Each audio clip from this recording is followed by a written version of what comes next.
A DVD of the idol group B Komachi plays in a hospital room where otaku Dr. Goro watches his favorite idol, Ai. リアルでこの可愛さを拝みたかった美少女の16歳愛ここから彼女はスターダムへと And a nurse teases him about his obsession. She tells him it's all over social media that the singer is taking some time off for health reasons. He tries to defend the wholesome roots of his obsession and tells the nurse about Sarina, an inpatient during his residency, diagnosed with cancer. She loved the singer and often fantasized about being reborn as some famous person's kid. But Goro says she herself can be an idol when she gets out of the hospital one day. He'll even be her #1 fan. 4 years ago, Sarina passed away. She'd be 16, the same age as I if she were still around. Ignoring the nurse's accusations of being a creep, Goro attends his next patient. He's floored when he walks in to find an undercover Ai waiting there. Her manager sits in as her guardian, and it turns out she's 20 weeks pregnant with twins. Panic-stricken and starstruck, the doctor has to leave the room to collect himself. Ai decides to go through with the pregnancy and raise her children, despite her manager's protests about the effect it could have on her career. After the appointment, Goro overhears a conversation between two men watching TV about expecting celebrities. One comments he'd be reborn as a famous person's kid if he keeled over right then and there. Seems like a common sentiment. The doctor decides to get some air when Ai joins him on the roof. She's surprised he recognizes her, and he tells her about Sarina. Ai talks about keeping the children and continuing to be an idol. She'll have to lie to the public, but that's nothing new for her. She claims lies are the most exquisite form of love. Listening to her convinces Goro to help her deliver the babies safely. He feels it's his responsibility, being one of the only ones who knows. Well, that, and he couldn't stand it any other way. Ai's expected delivery day rolls around, and even though Goro's shift is ending, he promises to come back to deliver her babies when the time comes. Out on the street, he's stopped by a strange hooded man who knows about Ai's pregnancy, but when the doctor inquires about how, Hoshino 愛の担当医。彼女は偽名を使ってる関係者名前を聞いていいかおいどこ行った早く起きてあの子の子供 The guy legs it. Goro runs after him through the trees, coming to a stop atop a cliff face. Suddenly, everything goes black. He comes to when his phone rings, but he can't seem to move to pick it up. What if she's already going into labor? He strains to keep his promise, though it's one he'll never keep. Blood pools around his limp body, now resting at the base of the cliff, pushed by the crazed fan. Sarina's words come to mind, being reborn as an idol's child, his last idol thought before he fades away. But Goro wasn't his final form. He awakens as a blonde-haired, blue-eyed baby called Aquamarine, one of Ai's children. The other is Ruby, his new sister. As a scholar and a gentleman, still with Goro's memories intact, he vows to discover what sort of medical sorcery landed him in this position. Ai's manager, Ichigo, shows up with his wife, Miyako, determined to get the idol back on the scene, while the twins stay behind it. He volunteers Miyako to be their official babysitter. Later, Aqua watches her first appearance on TV since she went on hiatus. Ai almost kitten, a baby kitten. Nice recovery. Aqua goes on to watch B Komachi's performance. A sleepy Ruby joins him, obsessing over her new mother. Another fan? Aqua figured out that Ruby is also a bizarre reincarnation when he found her blasting people on social media for talking smack about her mother. Time passes, like it does, and Miyako snaps. She never wanted any of this. She has no idea how to look after children. She decides to leverage the situation. Maybe create a scandal and sell proof of Ai's secret twins. When the twins catch her in the act, she thinks it's some kind of prank at first, but Ruby joins in and they double down on divinity. Miyako changes her tune upon this revelation and the promised possibility of a second, more fruitful marriage. Aqua, impressed with her performance, Ruby promptly opens her eyes and senses something oddly familiar about her new brother. and is briefly reminded of Goro, but she pays it no mind. Ai starts to realize her income as an idol isn't stellar, and kids are a speculative investment at best. It might be time to look for more gigs. Miyako agreed. Ruby thought idols made bank, and Aqua catches her up on the reality of the industry behind its shiny veneer. They confront Miyako about their mom's pay, and she explains that scoring gigs as a group act will only get you so far, and it's a big gamble to try to break off on your own. The twins grow tired of only getting to see their mom perform on TV, so they convince Miyako to take them to her next performance. Under the guise of being her children, she's plastering on the same fake smile as always. Then she sees the twins, who are supposed to be keeping a low profile, but stick out like a sore thumb.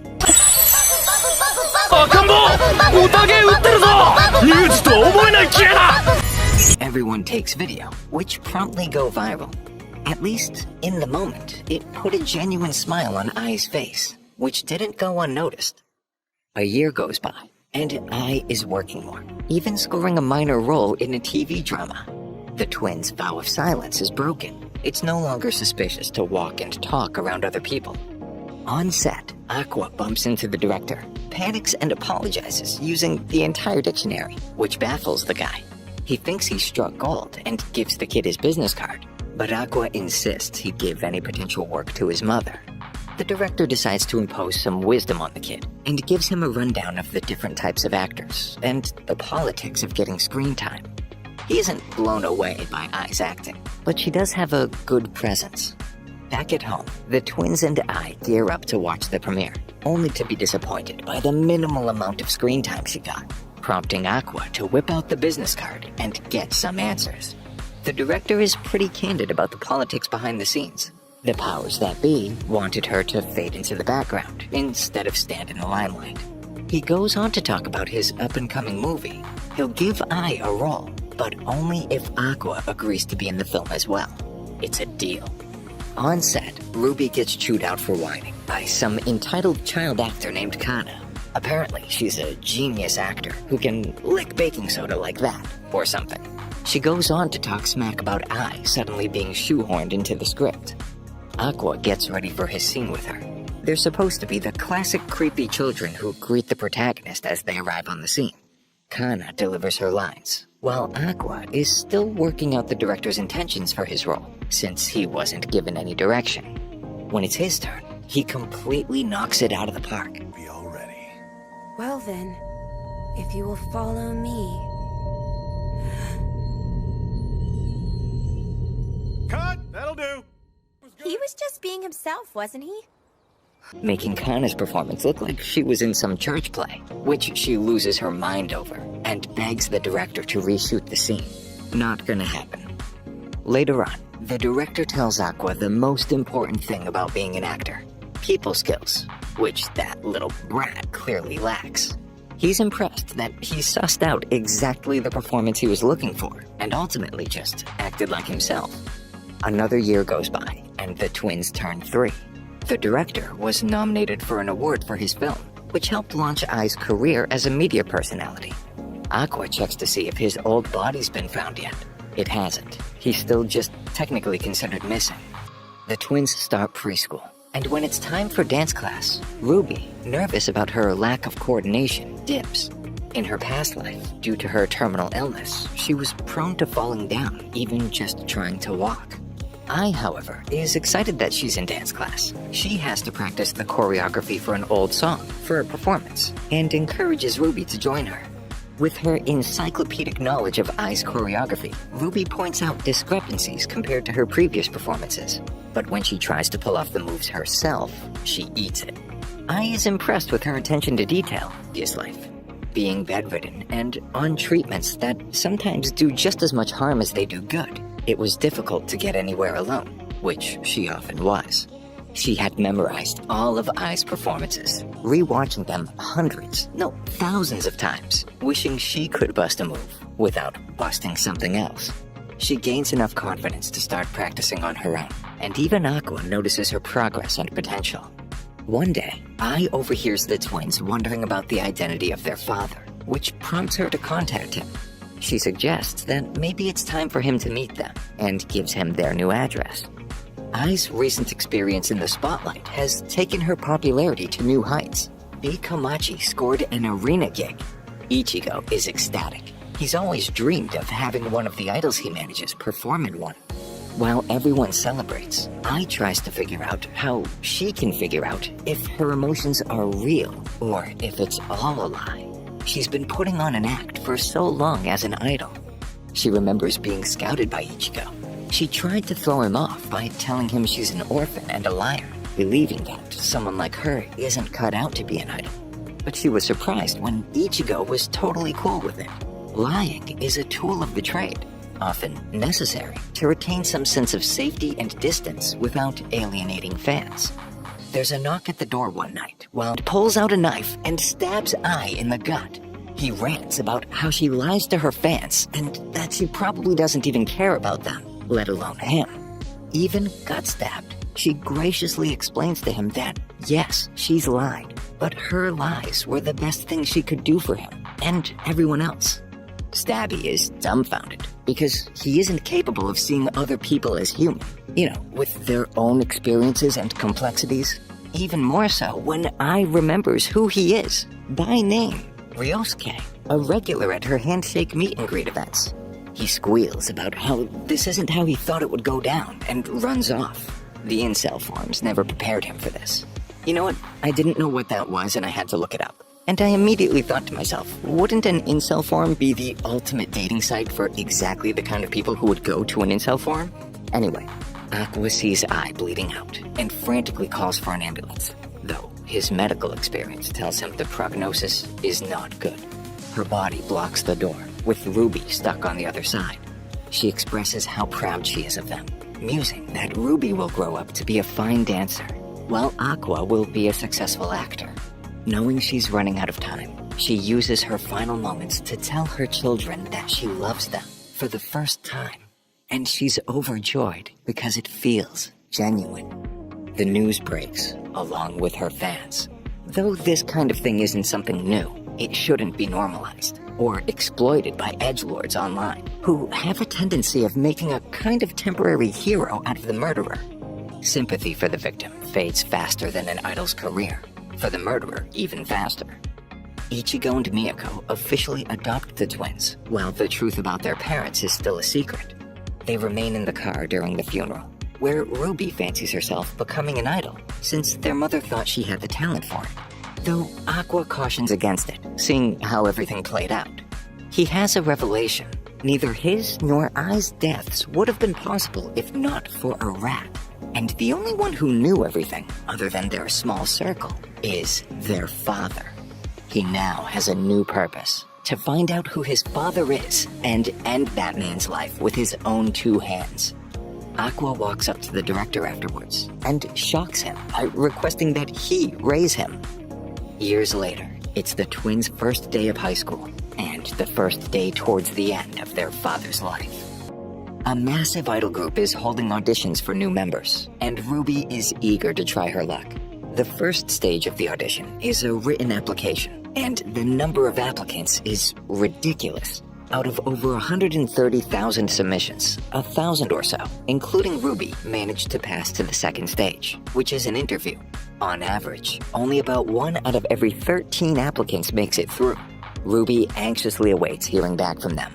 At her middle school, she can't shut up about it. She had waited for this opportunity for 2 years, and she's excited and hopeful. Her friends are supportive. She is cute, and her dancing is good. Her singing, though, leaves something to be desired, but her friends think she makes up for it in charisma. Ruby holds 2 secrets close to her heart that she cannot share with anyone. The first is the identity of her mother, Ai, a popular idol and rising star in the media who was tragically killed by a fanatical stalker a decade ago. The second is that she possesses memories from her previous life, and in that life, she was a devoted fan of Ai. Ever since her mother's passing, Ruby has been determined to fulfill her dream of becoming a successful idol, just like Ai. Ruby's brother Aqua, however, is a more practical person who focuses on his studies. He sees the life of an idol as nothing more than a big fantasy, especially since their salaries aren't as great as most think. their careers usually end before the age of 30, and their daily lives are pretty much public knowledge, with every little thing they do subject to criticism. Her dream of becoming an idol is not only a tall one, but also not very rewarding even if she does make it. Despite this, Ruby won't give up. Since their mother's death, Aqua has grown into a very serious-minded person. It's anyone's guess whether he's even capable of having a good time. He's an apprentice under the director now, but Ruby's pretty sure he's got more going on than what he lets on. Ichigo disappeared after the incident, forcing Miyako into leadership at the agency, which wasn't that big of a leap actually. She'd kind of been running business behind the scenes anyway. Ruby pesters her about creating a new idol group, but it's not as easy as it seems. The odds of achieving what they had with I were absurd to begin with. To expect it to happen again is pure pipe dream. At last, Ruby gets the call with her audition result. It's not what she had hoped for. Miyako tries to comfort her and reminds her that it's a harsh business. A lot goes into these decisions that they've got no control over, and it's never just a question of talent. But the truth is even more brutal this time. Aqua, Ruby's own brother, was the one who called her. He altered his voice and played the part of a recruiting agent. He had secretly withdrawn Ruby from the competition by text message from her phone and blocked the real agency's number. The director can't comprehend why Aqua would go to such extreme lengths to shatter his sister's aspirations. Ruby is a stunning girl and has a real shot at making it, but he won't let the tragedy that befell their mother happen to Ruby, and it's preferable that he handles it alone. For better or worse, Ruby is approached on the street by a scout for an underground idol group, and she can't help but feel like it's fate. Miyako and Aqua are both skeptical about this opportunity. Once again, Aqua feels the need to prevent Ruby from pursuing her dream. Miyako understands how he feels, but since taking on the role of raising Ruby as her own daughter, she can't bring herself to stand in the way of her aspirations. And as much as she hates to say it, Ruby may actually have what it takes. Aqua is still hesitant to accept it. He grabs one of the agency's business cards and heads out. He seems to have a plan. Aqua approaches a girl named Lala as a scouting agent for Strawberry Productions and presents her with the agency's card. After gaining her trust, he brings her to the office. Aqua's objective is to get some information about the agency that's headhunting Ruby, the same agency that currently represents Lala. Miyako is surprised by Aqua's unconventional approach, but goes with it. Aqua goes on to tell Lala that Strawberry Productions could probably offer her a better deal, but would like to hear about her current conditions to be sure.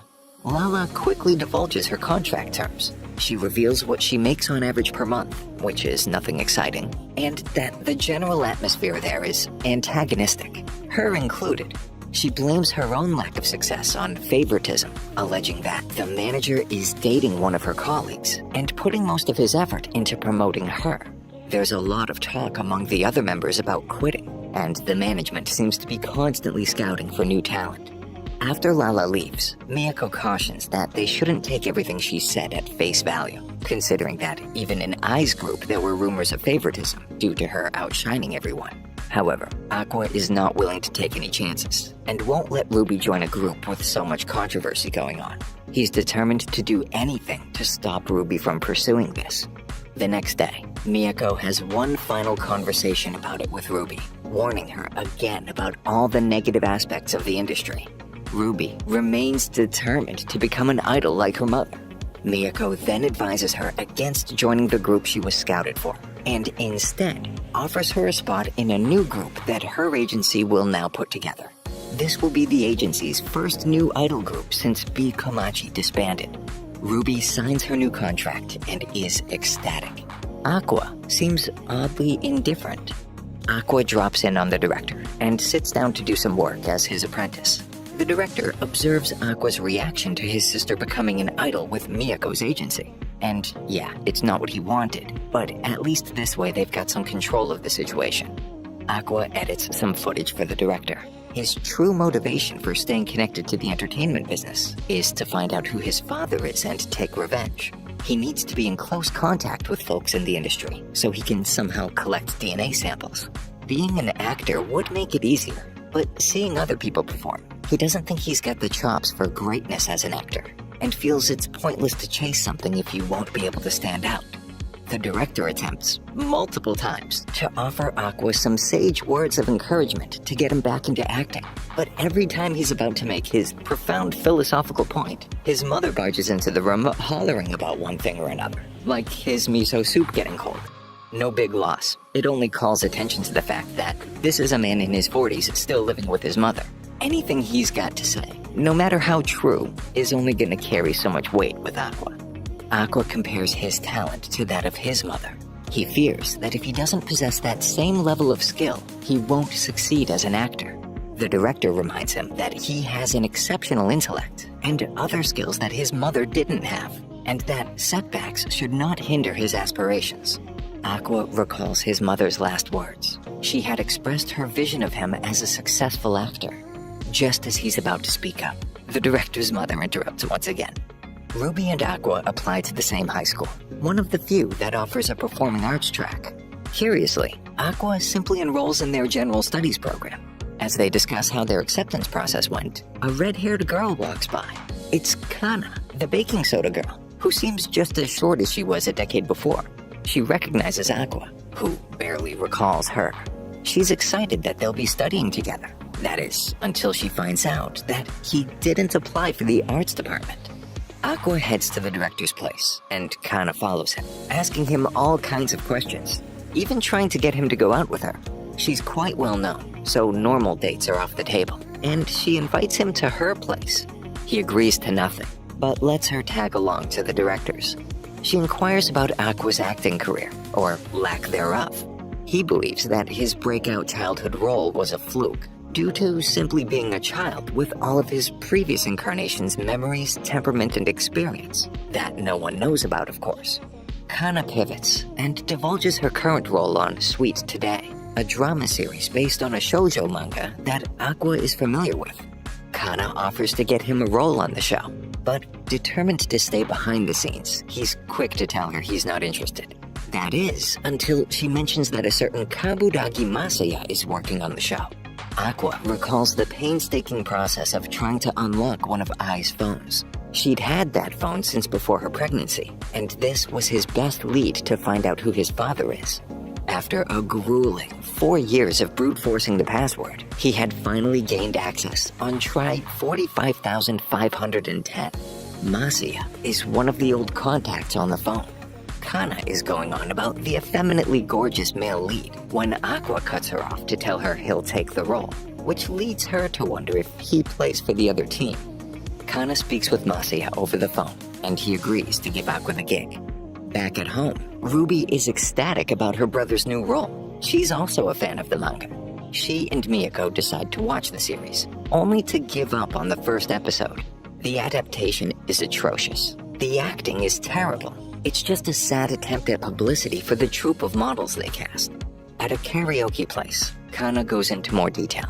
She had been cast to give the production some credibility, but among the rest of the quote-unquote actors, she really has to hold back to not draw too much attention to just how talentless the others are.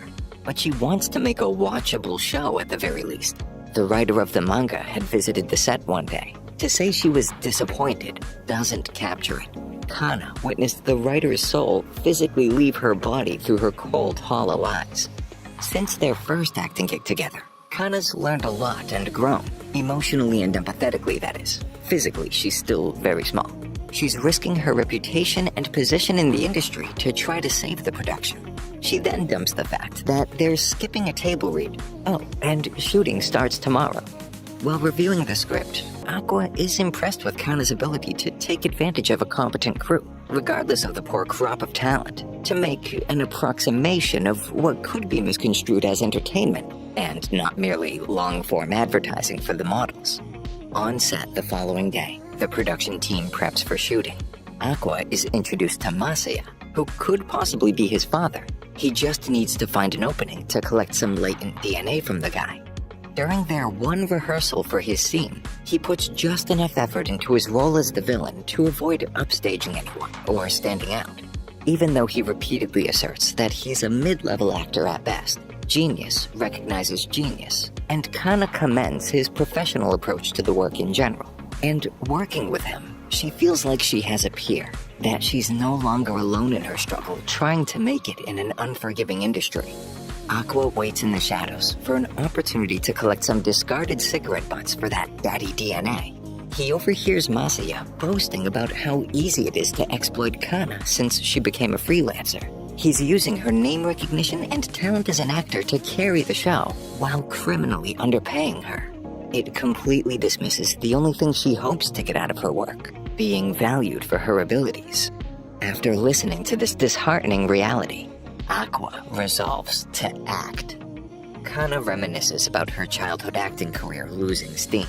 Instead of this show thrusting her back into the spotlight, she's becoming increasingly frustrated by the other actors' poor performances, despite her best efforts to prop them up. When they film Aqua's scene, he deliberately gets under the lead's skin, improvising lines and provoking him. So when the moment comes that he's supposed to hit Aqua, he really wants to hit him.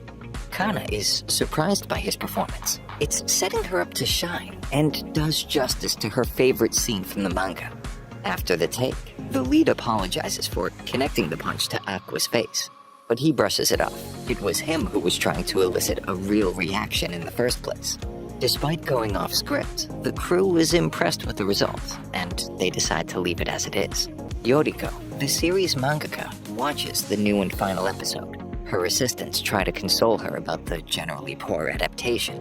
But after finishing the episode, she breaks into tears over Kana and Aqua's performance, which makes her appreciate the adaptation that she had previously given up hope on. Despite most people writing the show off, the reception of the final episode is positive.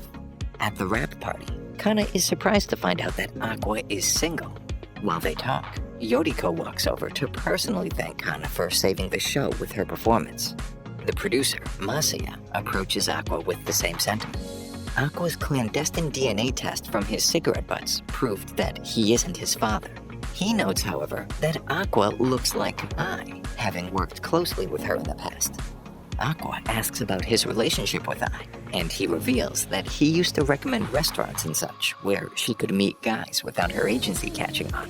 This piques Aqua's interest, and he tries to get more details about her relationships. This gives Masaya the leverage to ask Aqua to be in a new reality dating show in exchange for information about I. On the twins' first day of school, Kana points out that every student is an entertainer of some sort, which makes Ruby nervous. In class, she meets Minami, a pinup model, and the two quickly become friends. Later, Ruby introduces her to Aqua and asks if he's made any friends. He's a bit defensive, since he hasn't. Ruby goes on to talk about Frill. 今日番宣で朝の生放送あって入学式くらいは出たかったんですけど A multi-talented entertainer who's in her class. And just then, she happens to walk by. ほらあそこに実物マジでただのファンじゃん。クラスメートだろ。だって Aqua is confused about why Ruby's fawning over her and approaches Frill to ask if she'll be friends with his sister. Ruby is floored that she recognizes him from Sweet Today. She also recognizes Minami. 俺の妹があんたと同じクラスなんだ。仲良くしてやってくれ。ちょっとお兄ちゃんそちらの方はミドジャンの表紙で見たことあります南さんでしたっけはいあなたはBut when she turns to her, Ruby becomes super self-conscious. She hasn't yet been in anything to be recognized from. At home, Ruby begs Miyako to help her kickstart her idol career, but she's having trouble scouting other members for the group. She won't poach talent signed to other agencies, and that limits her to complete unknowns or freelancers. Ding! Aqua suggests asking Kana to join. At school, Ruby follows Kana, noting her characteristics that appeal to idol fans. Aqua notices his sister creeping around and tells her to just ask Kana. But Ruby is nervous. They haven't exactly been on the best of terms. Aqua helps out by sending Kana a message to meet up after school. Kana's looking over the social media conversation around the last episode of Sweet Today and gets flustered when she comes across a comment about Aqua's looks. Of course, that's exactly when she receives his text. She immediately gets the wrong idea and is excited, only to be disappointed when she finds Ruby there, waiting with Aqua after school. Shelving her pride for the moment, Ruby gets straight to the point and asks Kana to be in an idol group with her. Kana is caught off guard and asks for some time to think it over. Her instinct is to turn down the offer to preserve her career as an actor. Though Ruby does remind her of Ai, and she sees her potential. Just as she begins to say no, Aqua gets on one knee and begs her. Despite her best efforts to refuse the proposal, she ends up caving in. Miyako is surprised that he actually got her to agree and warns him to be careful with his antics.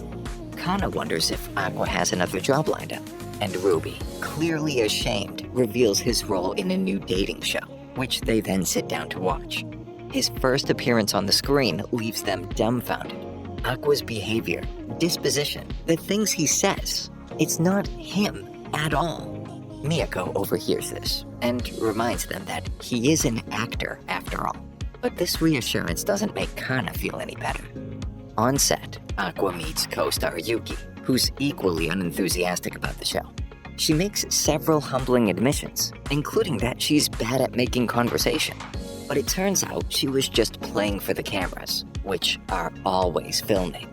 Back home, Ruby berates her brother. She refuses to let anyone she doesn't approve of make moves on him, and decides that she must choose one for him herself. Yuki would be acceptable. Aqua is not impressed with her judgment of character. The next day, Kana isn't too thrilled about the whole idol thing, while Ruby tries to figure out what they can do to drum up interest and find more members. Miyako tells them that having an online presence is the way to go these days. And luckily for them, Strawberry Productions has loads of experience managing online streamers. She sets up a meeting with Pieon, a strength trainer who wears a bird mask in his videos, and in meetings apparently. Kana has doubts, but quickly changes her tune when she finds out that he's the agency's top earner. They brainstorm ideas for their online debut. The first idea is to make a prank video, but the prank would be staged. And contrary to her mother's philosophy, Ruby thinks they should go another, more authentic route. So they decide to make a video where the girls also wear bird masks and perform a calisthenically choreographed dance.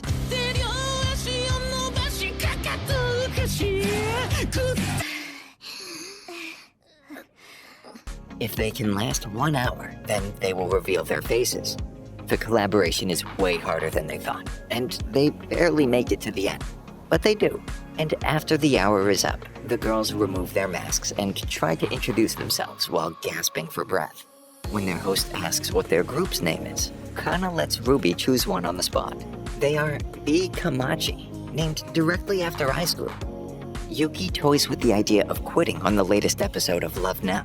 The producers love it for the cliffhanger, and their audience eats up the drama. But when the cameras are off, she reveals that she wasn't actually planning on leaving the show, but she wasn't acting either. Those were real feelings, and she was just exaggerating them. Akane, one of her co-stars, takes notes on everything. After another day of filming, some of the cast members plan to go out for dinner. Nobuyuki invites Aqua along, and he begrudgingly accepts. At the restaurant, Aqua notices Akane's awkward tendency to not get very involved, but write everything down. At home, Ruby chews Aqua out for skipping out on their Sunday dinner, and bemoans how staged the quote-unquote reality show is. He explains that the cast often does act genuinely, but sometimes lying about things protects them in their real lives. A love triangle forms on set revolving around Yuki, leaving Akane feeling invisible.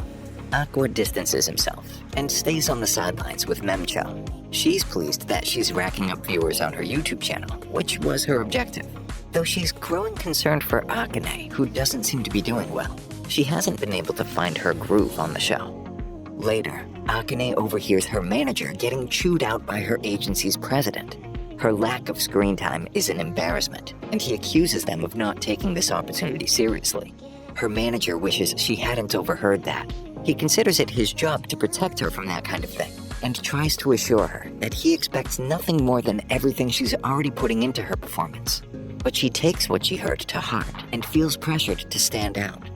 At Strawberry Productions, Kana stops Ruby from posting complaints about a drink. If they're going to be idols, then pissing off any potential sponsors is just bad business. A somewhat clueless Ruby doesn't get how they'd even notice. Kana points out that Ruby looks herself up online, doesn't she? And grabs her phone to prove it. She does. She then assures her that companies ego-surf their brands as well. They'll see it. On set, Akane feels she needs to get more screen time however she can, and even asks the director for advice. He suggests she could be the bad girl.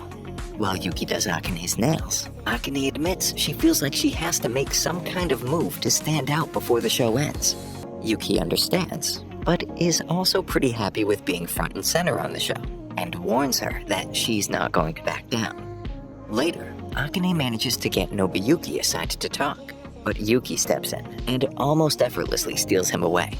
Not wanting to fall into obscurity, Akane goes after them and ends up scratching Yuki's face. The crew cuts to address the wound. Akane feels horrible since Yuki has a shoot the next day, but Yuki forgives her and they affirm their respect for one another.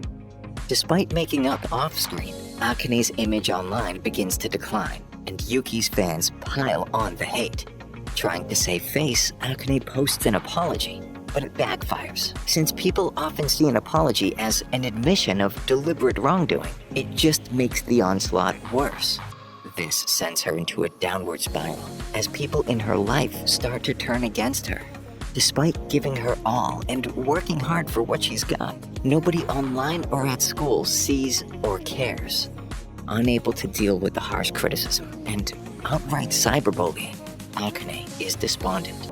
She goes out during a typhoon and stops on a bridge. And right when she steps off, she's grabbed by a hooded figure. She cries out and struggles, but it's Aqua there with his arms around her, and she begins to calm. Akane doesn't understand how Aqua came to be there, and just now, he explains that Memcho became concerned with how long she was gone and in such terrible weather, so he went out in the typhoon to find her. Calmed, but still emotionally overwhelmed, she cries as a police officer shows up, questioning what the two are doing up there on a night like this. At Strawberry Productions, Kana and Ruby discuss the online response to Akane's behavior on the show. Kana points out that people tend to attack the person rather than the show when it comes to reality TV. Miyako receives a call requesting her presence at the police station. When she gets there, she praises Aqua for his heroics, but he brushes it off and only points out that in situations like this, it's important to act quickly. The other cast members show up to support Akane, and Yuki slaps her out of worry before embracing her. Somewhat insensitively, Aqua picks that moment to point out that she's got a decision to make about what to do next, including the possibility of her quitting the show. But Akane refuses to toy with the notion, considering all of the work she's put in and the support she's received to get to where she is. The others agree with her decision and express their full support. Aqua heads to the station's press club and leaks the scoop on Akane's suicide attempt. After the news breaks, some of the haters back off, but others are even more incensed. Aqua devises a plan to sway public opinion by creating a behind-the-scenes look at the show. He approaches Memcho, who agrees to help and offers to use her knowledge of social media to help the video spread online. Kengo is on board as well and volunteers to write the music. Yuki suggests using footage recorded by an unmanned camera of her and Akane making up after the face scratch incident, but doesn't know how they would get their hands on it. So Aqua decides to confront the director directly regarding this footage. The director is not inclined, since they kinda let the hate train steam on around this event. It wouldn't be great for the reality show if suddenly the reality was revealed. But Aqua proceeds to manipulate him into compliance with a guilt trip. The cast gets together, and with a stimulant-fueled effort, put together their video. Shortly after the post goes up, it begins to spread quickly. Akane sees the video at home and tears up. Not only does it paint her in a better light, but it ends up actively promoting the show as well. Later, Akane meets with the rest of the cast and announces that she's ready to film the remaining episodes. For her emotional protection, they suggest that she put her acting skill to work and create a character for herself, rather than leaving her true self so vulnerable. But what kind of character? They realize that Aqua is the only guy on the show who's not involved with one of the girls, so they ask him about his type, only for him to abstractly describe I. Somehow, Memcho guesses that he's talking about someone like the deceased idol. Akane takes note and resolves to play the role of Aqua's ideal girl. But Aqua has doubts about whether anyone could ever come close to mimicking what obviously can only come naturally. Akane researches Ai extensively, even wondering about what her type was. She goes a bit overboard with her research, maybe a little overzealous in her attempt to repay Aqua for his kindness. Meanwhile, Kana asks Aqua about how Akane is doing, and then expresses disappointment that she didn't retire. Apparently, she views her as a rival in the acting space. Aqua's limited experience is strictly as a screen actor, and he was unaware of Akane's superb reputation in theater. Akane returns to the set and formally apologizes to the crew for causing them trouble. When Aqua shows up, she gets his attention immediately by assuming her new character modeled on Ai. He's stopped in his tracks and turns to witness the newly motivated Akane emulating the full magnitude of her presence to a T. Aqua does not know how to respond to Akane's transformation. It's too good, it's eerie, and whether he likes it or not, it's having an effect. Realizing what's going down, Memcho and Yuki egg him on, but he becomes defensive and walks out. Akane drops the act after seeing Aqua's strong reaction, and the two girls question her about whether she has genuine feelings towards him. She admits that she would date Aqua if he were on board. Aqua is forced to wrestle with the nature of his relationship with Ai. More than a fan, and more than her son, he's confused and either can't find the words or won't utter them. Later on, Aqua catches up to a despondent Kana on her way to school and asks if she'll skip class with him. She enthusiastically agrees and suggests a number of things they could do, which he rejects and then takes her to a park to play catch. She doesn't hesitate to tell him how weird that is, how weird he is. Kana's not exactly athletic, and she asks him why he didn't ask someone else, like someone from the cast of Love Now. But he dismisses that as work, and those people just colleagues. She pivots to Akane and starts talking about his type. Aqua becomes introspective. His body is finally catching up to the maturity of his mind.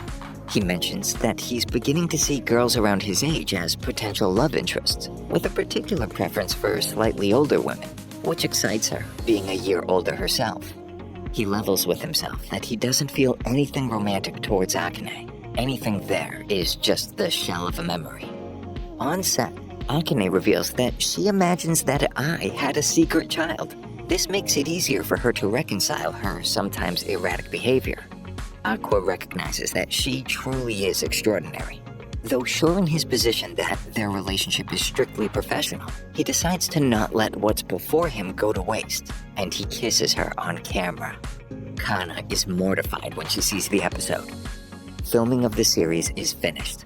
At the wrap party, the other cast members question whether Akane and Aqua will date now that the show is over. The director chimes in, saying that since the contracts are fulfilled, it's now up to the actors to decide how they proceed.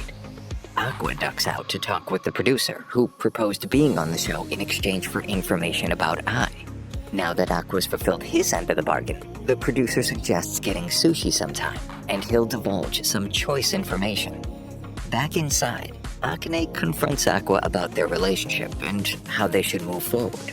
He confesses that they don't have a future romantically, but softens the blow by expressing his admiration for her as an actor. They professionally decide to keep up appearances for a while, for the sake of their careers. Afterwards, Memcho and Aqua walk home together. She reveals that she really wanted to be an idol, which obviously gives Aqua the idea to pitch becoming a member of B Komachi. She's dismissive of the offer at first, but then realizes that he's serious. At Strawberry Productions, Miyako is surprised that Memcho wants to be an idol, and playfully suggests that she should have hired Aqua as a scout. Although Miyako is fine with it, she calls Memcho out for not being completely honest about her age, and everyone is floored when they find out that she's really 25. She explains that while she was in high school, her mother fell ill. Her dreams took a back seat while she worked different jobs to help her family. Ruby and Kana chime in supportively and reassure her that her age doesn't matter. She can become an idol regardless. In class, Ruby and Minami talk about Aqua's kiss and subsequent relationship. when Frill shows up and surprises them with her sense of humor. They talk about how all the girls are fawning over Aqua after his role in the show. The B Komachi channel starts to grow a following, thanks in large part to Memcho onboarding some subscribers from her established audience. She suggests they start practicing old B Komachi songs to prepare themselves for uploading their own music videos. After a long choreography session, Kana wonders whether she'll be able to keep up with the others. Aqua appears and offers her some water. She initially accepts, but when she can't get his and Akane's kiss out of her head, she tells him off. He says that if she keeps up this hostile attitude of hers, even he'll feel hurt. She does reconsider, but when she looks up and calls after him, he's already gone. Later on, Aqua meets with the producer over sushi, and he warns him about what he's getting into. Fans usually don't like to be disillusioned by facts. Early on, I was tough to work with, lacking professionalism. But after joining the same theater company as Akane, on his recommendation, Ai's attitude changed, apparently because she fell in love, according to him. The producer then offers to put him in touch with the theater company so he can dig up more on his own. Aqua asks him why he's being so accommodating about all this, and the producer explains that doing him a favor now is an investment in collecting on it in the future. He's also noticed the moves Strawberry Productions has been making regarding B Komachi, and is intrigued. He then reaches out to Memcho with an opportunity to squeeze B Komachi into the lineup at the upcoming Japan Idol Festival.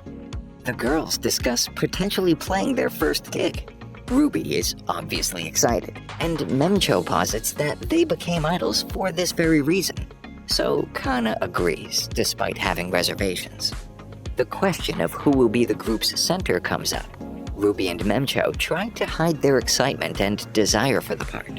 They bring up Kana's popular bell pepper exercise from when she was a child, wondering if she'd be a better fit, but she doesn't seem too keen on the part. They decide that whoever gets the highest score at karaoke will become the center. Kana mentions that she doesn't have any reliable fans, suggesting that she's incapable of being the center. Ruby tries to encourage her, saying that she's been too hard on herself lately. She tries to cheer her up by mentioning that even Aqua finds her attractive, but this only backfires. At the karaoke place, Ruby and Memcho both give mediocre performances. They decide to have a crack at Kana's catchy little exercise song, and discover that Kana continued to release music after her childhood hit, and they have a listen. They are amazed at how good she is, and wonder why she's so hard on herself, despite her obvious talent. Memcho and Ruby try to film Kana's reaction to becoming the center. There's only one problem. She never agreed to be the center in the first place. She calls them out for trying to manipulate her into accepting the role, which she ultimately does, so it kinda worked. Miyako informs the girls that she's brought someone on to help with the final push before their show. It's Paeon. He helps the girls get in shape with an aggressive workout regimen, and helps plan out their choreography.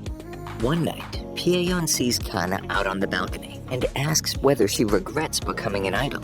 She divulges her hesitation about being the center of the group after her failed music career as a child. He tries to quell her worries and admits to being her fan. He even knows specific details about her, which takes her by surprise. She entertains the idea of falling for him and giving up on Aqua altogether. Back inside, Memcho and Ruby remark on how Paeon seems slimmer than they remember. Later on, after finishing up another practice session, Kana complains to Memcho about Aqua. She goes on to reveal how much she admired him when they were young, and Memcho's not quite sure what to make of all this information. It turns out that Aqua has been posing as Paeon the whole time. He watches from the shadows while talking to the real Paeon, who's on vacation. He asks about why Aqua had to disguise himself to support the group, to which Aqua responds that based on her behavior as of late, Kana would have actively rebelled against any advice that came from him. Paeon expresses his doubts about this, prompting Aqua to admit that he's actually quite feeble. The night before the festival, Ruby is too excited and has trouble falling asleep. Kana is baffled and asks how she could possibly be so optimistic. Ruby reveals that she used to be confined to her room, convinced that she would die without experiencing any thrills or excitement. But that changed when she became an idol otaku, and her first love told her that he would be her fan if she ever became an idol. Telling the story relaxes Ruby, and she does end up falling asleep, and Kana goes for a walk. On her way downstairs, she notices Pieon's mask on the table. Excited to see what's underneath the mask, she's absolutely floored when she finds out it's been Aqua the whole time. She's now unable to sleep, wondering whether Aqua was being genuine on the balcony. The next day, Miyako and the girls arrive at the festival and head to the dressing room, which turns out to be a giant free-for-all filled with underground idol groups vying for space. Kana is overcome by her past failures and is terrified of bringing down the whole group now that she's the center. Ruby finds her and admits that she's really nervous despite all her excitement the night before. She notices that Kana is in her head and realizes she's just as nervous, if not more. Kana boils over and confesses that her anxiety comes from feeling responsible for her, Memcho, Miyako, everyone involved. When she was on her own, she could handle failure on her own. But if she fails now, she brings the rest of them down with her. Ruby tries to reassure her by saying that amateur idols are pretty much doomed to fail anyway, so they should just go for it and have fun. Hearing this new perspective from Ruby does relieve Kana, and the girls get ready to put on their first show as B Komachi. The newest iteration of B Komachi takes the stage, prepared to put on their first show. The turnout isn't too bad, thanks to Memcho's following as a streamer. Each had chosen their own glow stick color, so their fans could show their support for their favorite member. Ruby chose red, Memcho yellow, and Kana white. Kana notices a severe lack of white glow sticks in the crowd, which gets in her head. She reasons that with Memcho's popularity, it's no wonder that the majority would be yellow. But she still laments her perceived failures and struggles after aging out of her child actor popularity. She continues scanning the crowd, silently crying out for someone to notice her. ママもマネージャーも私のことほったらかして。誰か私を見て私が必要だと言って。それさえ言ってくれるなら私はどれだけでも頑張ってみせる。頑張ったねって褒めて。そしたらもっともっと頑張るのに。 Someone to need her. Ruby notices Kana faltering, tries to give her a quick nudge of encouragement, and kicks it up a notch herself to make up for the disparity in energy. The crowd seems to enjoy their first song. Ruby continues to rile them up, while Kana continues to reel. But when their second song gets underway, a lone white glow stick stands outstretched down in front. It's Aqua. Holding both red and yellow ones in his other hand, he starts to dance.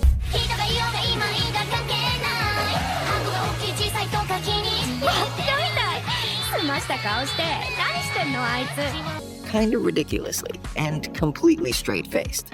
Ruby almost cracks up, while Kana lights up, completely changing her tune. The group really hits their stride, and even a former fan of the old B Komachi feels the same vibe that I gave off coming from Ruby, and gets into it. Their first performance is a success. Afterwards, on their way home, Kana asks Aqua what he thought of the show, and he replies that it was fine. Before Kana can fire back, he explains that they have far better performances to come, so there's no point in raving about it just yet. In the front seat, Memcho wonders why they keep going for each other's throats, but Miyako implies that there's something else going on between them, and then asks Aqua about Akane, just to stir things up and show Memcho what she means. He admits that they haven't seen each other since the after-party, and that their relationship is strictly to keep up appearances after their performance on Love Now. Kana goes red and lights up. Memcho finally gets it, and starts to worry that a love triangle is forming. Kana approaches Aqua the next day, and questions him about impersonating Pieon. He tells her that since they weren't on speaking terms at the time, he figured it was the best way to help them prepare without the two of them clashing. Kana interprets this as Aqua going out of his way just for her, and becomes even more brazen in her teasing. Ruby sees the two interacting, and tells Memcho that Kana brings out the old Aqua, which makes Ruby happy, but Memcho worries that Akane has her work cut out for her. Elsewhere, the producer who gave Aqua info about Ai meets with an event manager who's putting together a stage production based on the widely popular manga Tokyo Blade. It turns out that Akane's theater company is providing some of the cast. So, naturally, if she's playing the lead, Aqua would be a shoo-in for the love interest. The next day, Aqua and Akane go on a date to take pictures for Instagram to maintain their public appearance. They discuss the play, and Akane mentions that Aqua's character has another love interest and wonders who will be cast for that part.